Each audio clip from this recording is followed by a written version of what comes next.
부석사를 가게 되면 장소가 경북 영주시 부석면에 있고 소속은 교계종 칭육교 이렇게 본사들이 있고 그 본사의 말사입니다. 16교구 고운사의 말사. 이것도 의상대사가 경상북도 의상에다 세운 절이거든요. 그 고운사가 본사예요.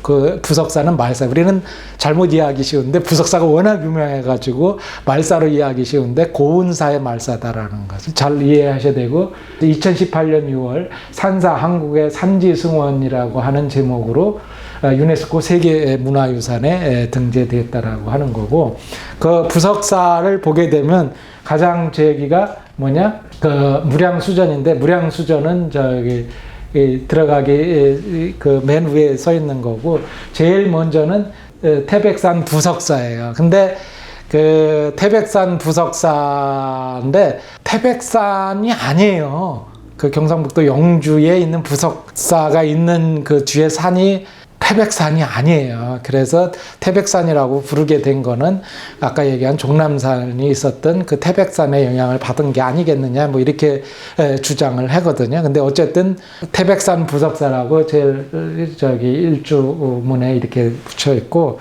그래서 조금 더 올라가게 되면 여기 이제 범종각 뭐 이렇게 있는데 뭐예요? 봉황산 부석사라고 되어 있어요. 보시기처럼 지엄이 이제 봉황이 왔다라고 하는 걸 얘기를 하기 때문에 정확하게는 봉황산이에요. 굳이 그 봉황산은 어떻게 되어 있느냐? 소백산맥 자락에서 저기 따로 떨어진 산이에요. 봉황산은.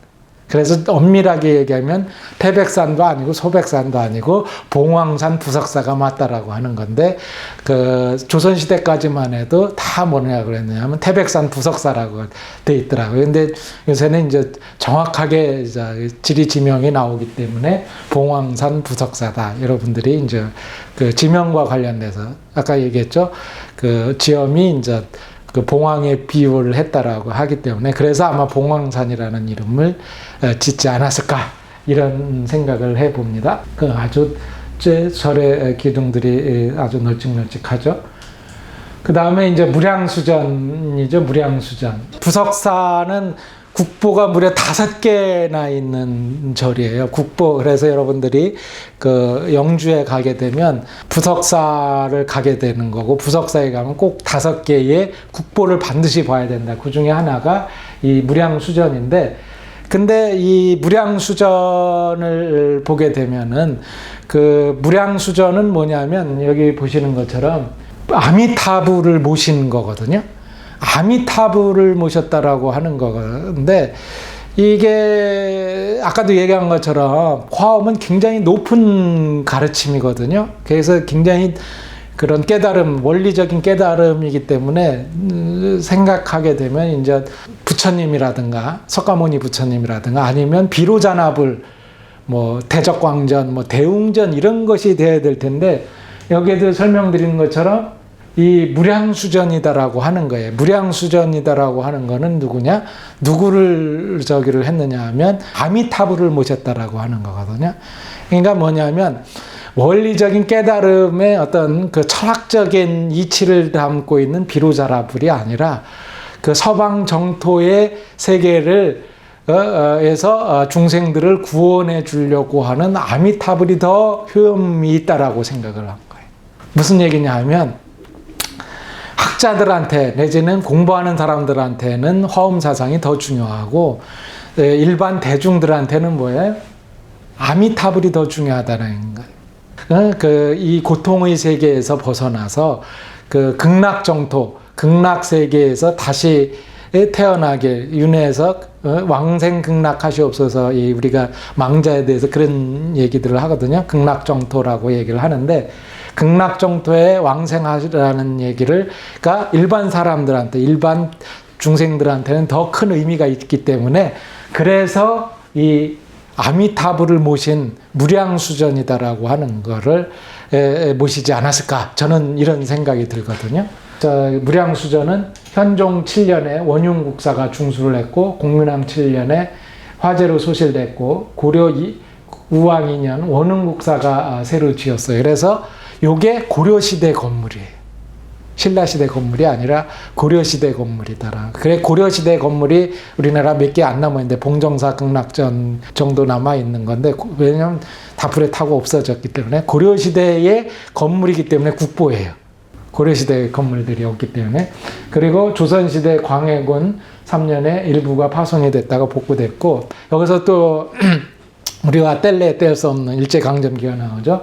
일제강점기 때 1916년에서 19년에 수리를 했다는 기록이 나오는데 그때는 이 사람들이 너트와 볼트를 철물을 사용했고 부실 복원을 했어요.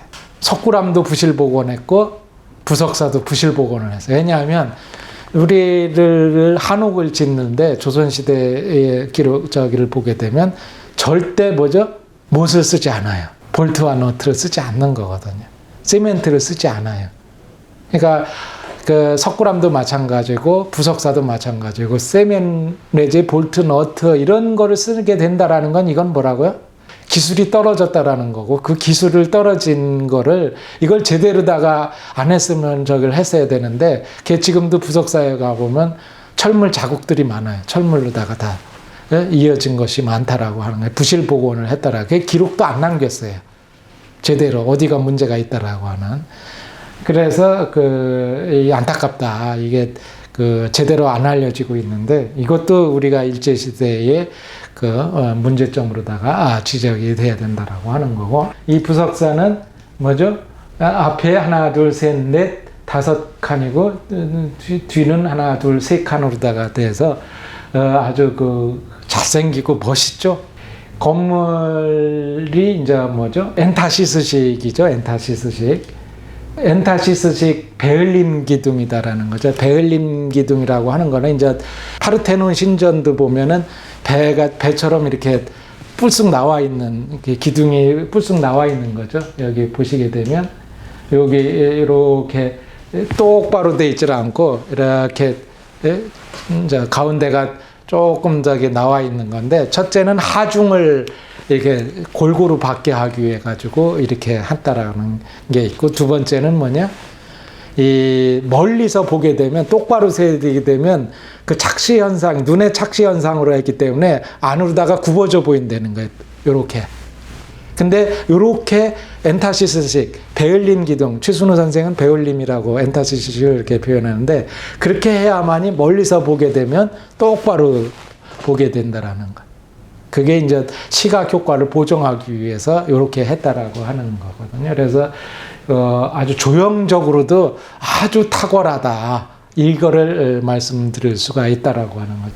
또 하나는 요게 이제 여기에 보게 되면은 이제 요게 아까 얘기한 부석이라고 하는 거예요. 그러니까 선묘낭자가 와가지고 이제 의상대사를 수호했는데 그 당시 뭐 다른 종파의 무리들이 와서 회방을 놓으니까 거기서 돌을 날렸다 그래가지고 여기 남아 있는 게 부석, 요게 부석이라고 하는 글씨가 있고 이제 요렇게 뜬 돌이에요. 뜬 돌.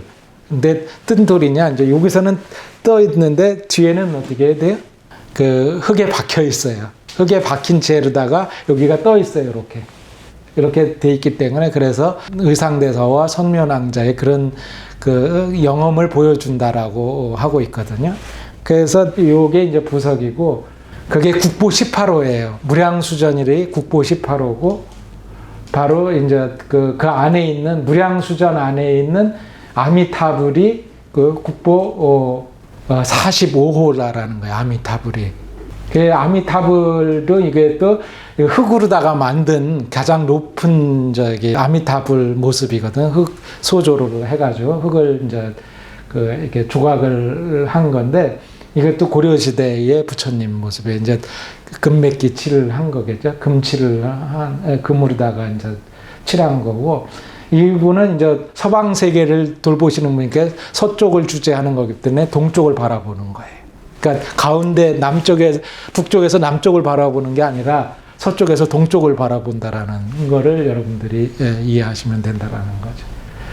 그리고 아까도 설명드리는 것처럼 아미타불은 아까도 얘기한 것처럼 서방 정토인데 아미타불이 항상 데리고 다니는 보살이 하나 있어요. 그게 누구냐? 그 관세음보살이에요. 그 낙산사를 세웠다 그랬죠. 그 낙산사의 홍련암이 있는데 거기서 이제 그 관세음보살을 칭견을 하죠. 그 낙산사에 이제 관세음보살이 있고 아미타불은 꼭 이 관세음보살하고 같이 다녀요.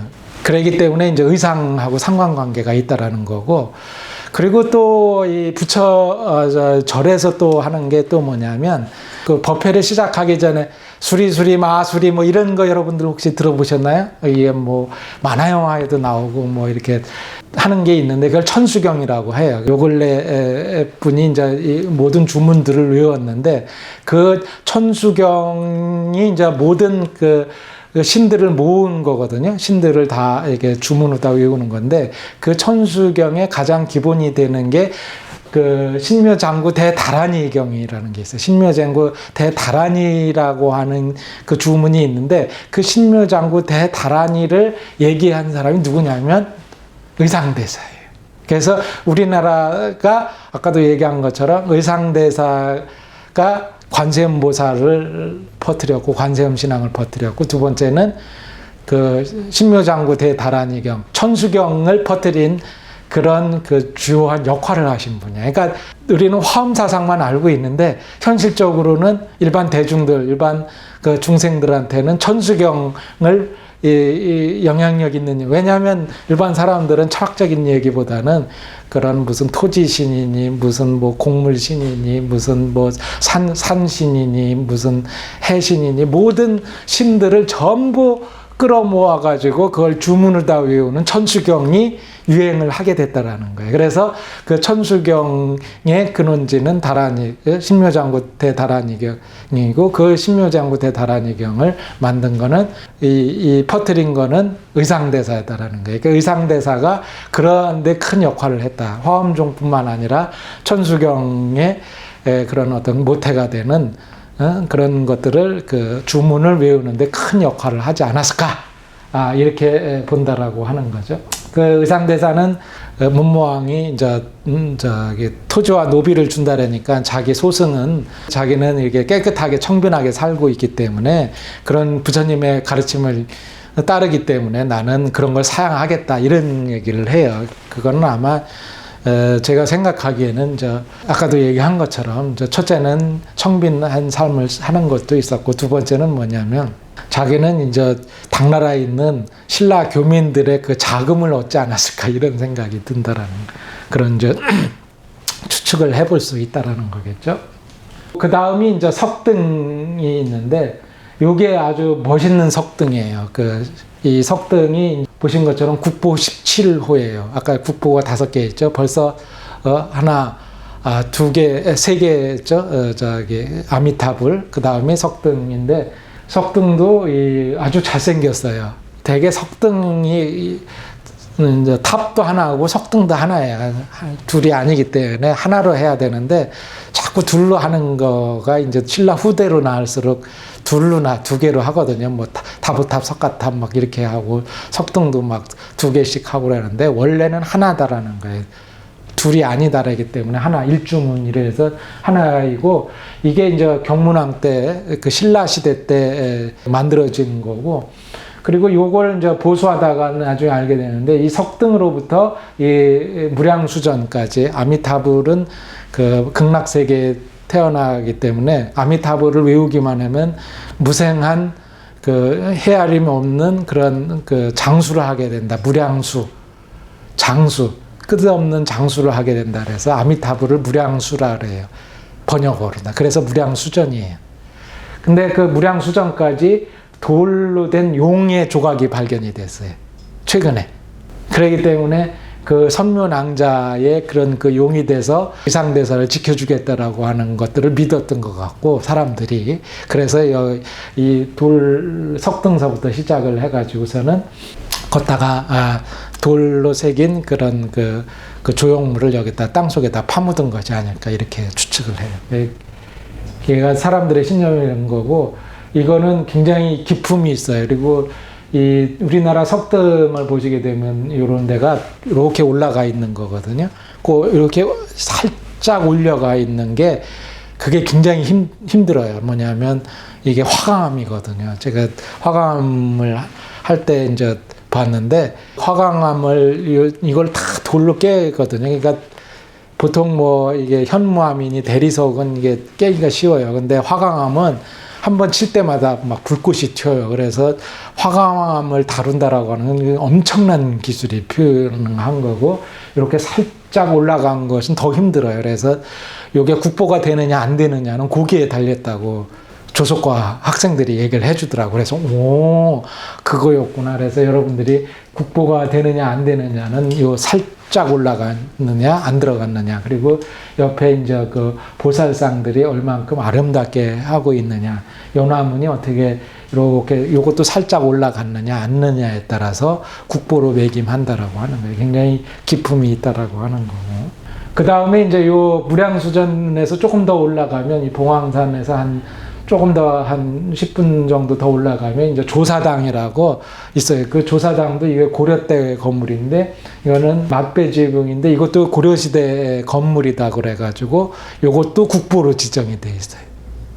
아주 단순하면서도 굉장히 그 폼나는 건물이다. 요 건물도 한번 보시고. 조사당. 그러니까 조사는 원래 저 선종에서 조사 뭐 이렇게 얘기를 하고 있는데, 어쨌든 이 의상대사를 기념하는 기념관이다 이렇게 이해하시면 될 거예요.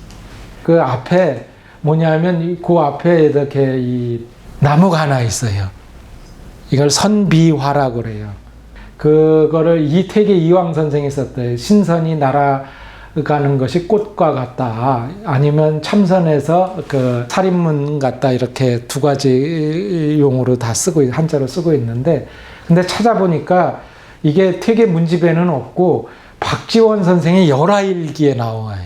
이게 박지원 선생이 이제 청나라를 갔는데 그 선비화라고 들어봤느냐, 조선에 선비화가 있다는 얘기를 들어봤느냐, 그래서 이제 찾아보니까는 이제 자기가 이런 얘기가 있다더라, 그래서 그거를 이제 기록에다가 남긴 거거든요. 그래서 그 옥인 듯 빼어난 가지 촘촘히 젊은애 사는데 스님 말씀 의상대사 지풍이가 뿌리 내렸다. 그러니까 의상대사가 거기다가 지팡이를 심어 놓고서는 이게 살아있으면 나를 여기고 또 이게 죽으면 내가 없어진 줄 알아라, 이렇게 했다라는 유명한 고사가 나오는 거예요. 지팡이 머리엔 조개수가 절로 있어. 요거는 뭐냐면 이 조개라고 하는 건 이제 광동성 조개현에 나오는 건데, 이건 뭐냐면 선종, 육조 해능이 조개라 그래서 우리나라의 그 종파 이름이 조계종이에요. 근데 그 아마 이황 당시에는, 그 당시에는 이제 불교가 선교 양종이었다가 이제 선종 하나만 남기 때문에 그래서 조계라는 말을 쓸 거예요. 원래는 화엄종이라 그래야 되는데, 어쨌든 이제 천지가 내려주는 비 이슬의 은혜를 빌리지 않네. 뭐냐면 이 선비화라고 하는 거는 뭐냐, 외부에 물을 맞고 사는 게 아니라 의상대사의 법력으로다가 살아있는 것이다라고 하는 게 태계 이황 선생의 글로 있는데, 태계 이황 선생의 문집에는 없고 박지원 선생의 열화일기에 남아가지고 이게 전한다라고 하는 거죠. 아마 박지원 선생은 이제 이 얘기를 어디서 전해 듣고서는 요걸 아마 이제 그 기록을 남기시지 않았을까, 이런 생각이 듭니다. 그래서 요게 아직도 남아있다라고 하는 거고, 지금도 살아있어요. 그 다음은 이제 그 조사당 안에 아까 얘기하는 국보가 건물이 조사당이라 그랬죠. 그 국보 안에 그 둘레 6개의 그림이 있거든요. 벽화가 있어요. 조사당 벽화라고 하는 건데, 이것도 국보예요. 고려시대 때 조사당 국보인데, 그 국보에 뭐가 있느냐면 제석천, 그 국보는 46호인데 제석천, 범천, 사천왕이에요. 그러니까 사천왕 4명에다가 그 다음에 범천, 제석천, 그래서 총 6개의 그림이 있다라는 거예요. 그러니까 보통은 이 절에 가면 사천왕이 있고 그 다음에 제석천, 범천을 다 모시는 전각들이 있는데, 여기는 일체 그런 것이 없다라고 하는 게 특징이거든요. 그거는 뭐냐면 이분들은 다 뭐예요? 벽화로만 그려져 있고 아미타불의 서방 극락정토의 세계에 있고, 이분들의 그 정각들은 없고 단지 불화로서 그림으로서만 남아져 있다라고 하는 게 요게 특징적인 것이다. 그래서 그런 정각들을 없애는 대신에 그림으로만 남겼다라고 하는 게, 그러니까 이제 구체적으로 이런 그림들이 이제 조사당 안에 있다라고 하는 거고, 지금은 이제 조사당에 없고 그 밑에 이제 성보박물관이라고 따로 졌어요. 그래서 그 밑에다가 보시게 되면 이제 요 그림들이 있는데, 제가 갔을 때는 그날 그 문을 닫아가지고 보질 못했고, 요거는 이제 그 문화재청에서 이 찍은 사진을 올려놔서 이제 여러분들한테 보여준 그림들이다. 사천왕상하고 제석천, 범천의 그림들을 이제 모셔놓은 곳이다. 이것도 고려시대 때 불화다. 여러분들이 이렇게 이해하시면 되겠다. 그 다음에 아까 얘기한 것처럼 선묘각이라고 하는 건데, 요거는 19세기 내지 20세기 최근에 만들어진 그 건물이기 때문에 그건 뭐 별로 큰 의미가 없는 거다. 이렇게 이해하시면 될 거예요.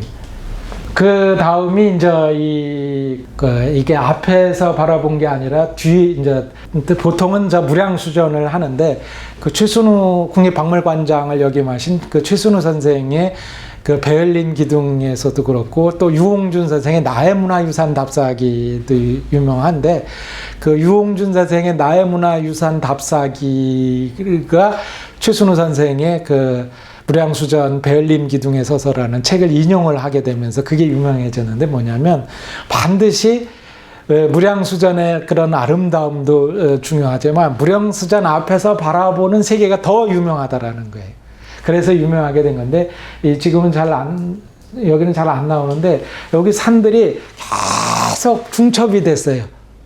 그래서 이 보여지는 세계가 중중무진, 거듭 이렇게 중첩되는 그런 연기의 세계, 법계의 연기의 세계를 가장 아름답게 표현한 것이다. 그래서 여러분들이 부석사에 올라가게 되면 부석사의 국고로서의 아름다움도 중요하지만 반드시 이 안양로 앞에서 바라보는 이게 더 중요하다라는 거고, 이 안양이다라고 하는 거는 이제 서울시에 있는 위성도시 안양의 그 안양이거든요. 그 안양의 뜻이 뭐냐면 열반의 세계, 열반의 세계. 여기까지 올라오게 되면 열반의 세계고, 그 다음에 아미타불의 서방 극록 세계가 있다라고 하는 걸 보여주는 거다라는 거거든요. 그러니까 아까도 얘기한 것처럼 이 불국사 이런 데는 이제 부처님의 세계거든요. 대웅전은 부처님의 세계인데, 여기는 이 열반의 세계 들고 그 다음은 극락의 세계가 기다리고 있다라고 하는 걸 보여주고 있기 때문에 아미타불의 세계다라고 하는 거고, 그래서 요 뒤에 그림도 있고 안양루도 이렇게 설명을 하고 있다라는 거죠. 그래서 이 안양루 건물도 굉장히 아주 뽀대나고 멋있게 지은 건물인데, 요거는 국보가 아니고, 요거는 이제 그 이후에 만들어진 건물이긴 하지만 나름대로의 큰 건물이었다. 이렇게 쭉 올라와서 좀 돼야지, 이제 아까도 얘기했죠. 올라올 때는 밑에서부터 이제 사과밭이거든요. 그러니까 경상북도 영주 이쪽에는 사과밭 농사들이 많아요. 사과밭을 지나서 전각들을 쫙 해서 올라오게 되면 이제 이 중중무진 서로 겹쳐 있는 그런 장엄한 화엄의 세계가 펼쳐지는 그런 모습을 보게 된다라는 그런 의미에서 이 부석사는 세계문화유산에 들어가게 되는 우리 문화의 자랑스러운 유물유적이 아닌가, 이렇게 살펴보았습니다. 그래서 부석사는 의상의 화엄사상, 그 다음에 극락정토에 왕생하길 바라는 민중의 사상들이 표현되어 있고, 그리고 또 부석사 자체가 건물이 가지고 있는 아름다움, 조사당이라든가 기타 석등이라든가 또 아미타불이라든가 또 아까 얘기한 6개의 또 이 불화라든가 이런 것들을 갖추고 있는 우리나라의 대표적인 사찰이다. 이상으로 마치겠습니다. 감사합니다.